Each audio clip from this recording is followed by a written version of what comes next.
Halo guys, kembali lagi dengan saya. Assalamualaikum warahmatullahi wabarakatuh. Alhamdulillahirrabbilalamin. Wabihi nasta'in wa ala umuri dunia waddin.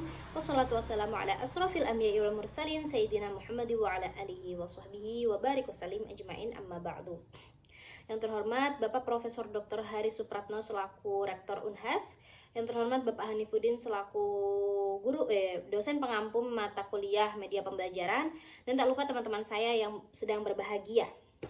Di sini saya Novelia Bilkis dari kelas 4D akan mempresentasikan peta imajinasi saya yang berjudulkan karakteristik media pembelajaran.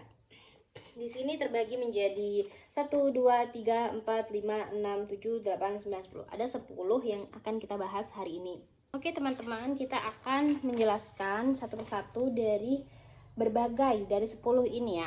Yang pertama sketsa. Sketsa itu apa sih? Sketsa itu semacam gambaran kasar ya, kalau bisa dibilang seperti itu. Dia tuh seperti gambar, tapi dia tuh gambarnya itu kasar. Kayak kita biasanya tuh kalau saya jumpai ya, pengetahuan saya sketsa itu dia itu seperti digambar melalui pensil terlebih dahulu, jadi dia tuh tidak ada warnanya, pakai warna pensil gitu, samar-samar gitu sketsa itu, seperti itu. Mungkin ya, mungkin ada pendapat lain gitu ya.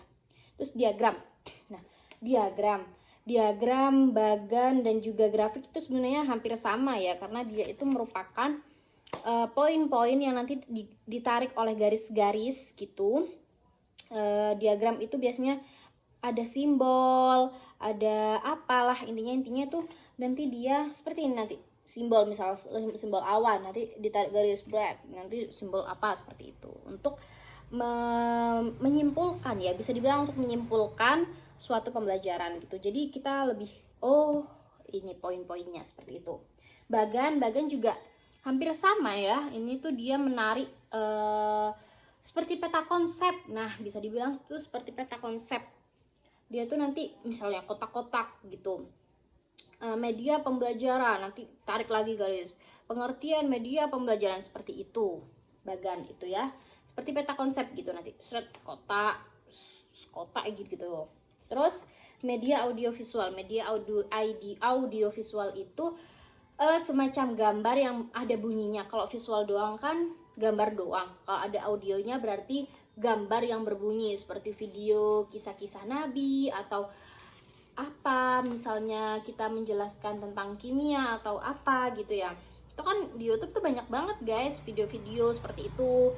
Jadi biar siswa itu tidak bosan kalau misalnya gurunya yang nyerocos saja, gurunya yang ngomong ceramah lah, pakai media ceramah itu nanti tuh murid itu gampang bosan dan kadang tuh nggak nyampe di otak mereka. Jadinya kadangan kita memerlukan media audiovisual untuk mereka itu kan pasti suka melihat gambar-gambar video tuh, apalagi animasi mereka tuh pasti wah semangat banget gitu. Nah, gambar atau foto, biasanya di selang-selang kita menjelaskan, kita bisa menampilkan gambar-gambar, misalnya bukti-bukti sejarah itu biasanya banyak kan gambar-gambarnya gitu kan. Nah, sambil kita menjelaskan, kita juga bisa menampilkan suatu gambar atau foto. Jadi bisa di bayangannya siswa itu, oh seperti itu ya, berarti gambarannya seperti itu ya, oh dulu tuh seperti itu ya. Jadi mereka bisa tahu, nggak cuma mendengarkan kita, penjelasan kita, tapi mereka juga tahu, oh iya itu gambarnya seperti itu. Atau enggak gitu, biasanya tuh simbol-simbol dalam rumus-rumus atau apa itu mereka biasanya pakai, para guru tuh biasanya pakai gambar gitu, karena emang semenarik itu gambar guys. Terus lanjut ke grafik. Nah, grafik itu sama halnya tadi nih, intinya tuh mereka tuh kayak menyimpulkan suatu pembelajaran, terus dibikin kayak kotak-kotak, ini tuh tarik garis gitulah, intinya seperti itu. Jadi lebih simple dan praktis gitu ya. Tapi di situ juga diselipin penjelasan juga agar siswa itu juga tahu dan ingat gitu. Terus media proyeksi.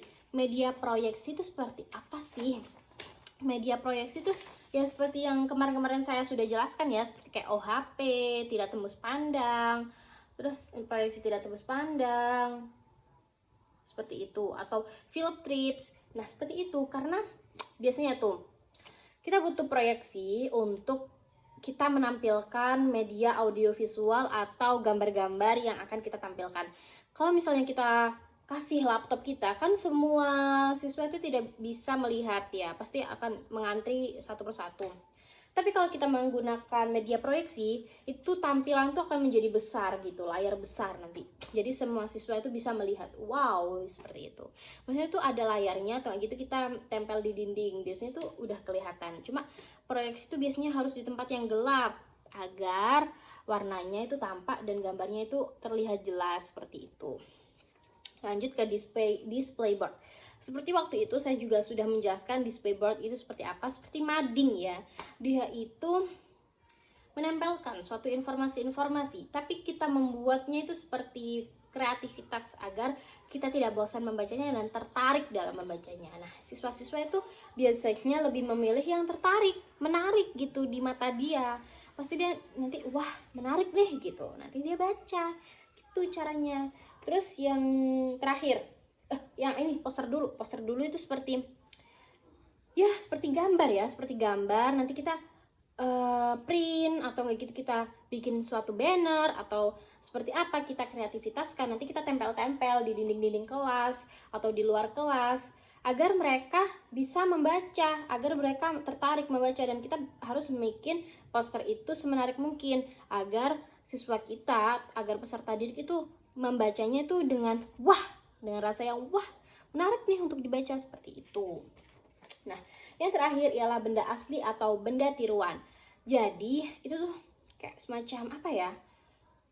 Ada suatu benda, entah itu benda asli atau benda tiruan, untuk praktek biasanya itu seperti di IPA, seperti kerangka manusia, atau enggak gitu, alat-alat organ di tubuh, seperti itu. Mereka kan biasanya pakai yang asli atau diasli kan. Kalau di kedokteran pasti itu asli gitu kan. Nah, tapi kalau di sekolah untuk para siswa itu biasanya kita yang tiruan agar mereka tahu bentuknya hati seperti apa, bentuk pankreas seperti apa, bentuk lambung seperti apa, tulang ini seperti apa. Itu kita harus menggunakan benda asli atau benda tiruan, seperti itu. Sekian dari presentasi saya. Apabila saya ada salah kata dalam menjelaskan presentasi, dalam menjelaskan apa yang ada di sini, saya memohon maaf dan saya memohon koreksi.